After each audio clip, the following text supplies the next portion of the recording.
Hello viewers, welcome to IT System Admin and Information Technology Learning tutorial channel for you. Today in this tutorial I am going to show you how to reset network settings on Windows 10 computer. Sometimes it becomes very important for you, so don't forget to watch full video. To reset network settings on Windows 10 computer, click on Start menu. Now click on Settings icon.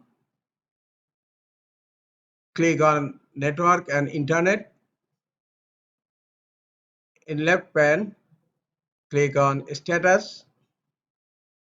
Now scroll down.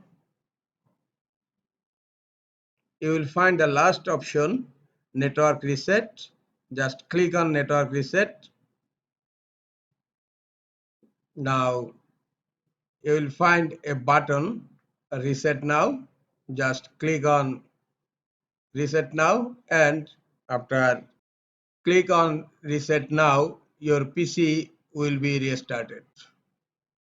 This is all for today. Hope this tutorial is helpful for you. Keep watching for next tutorial. Thank you very much.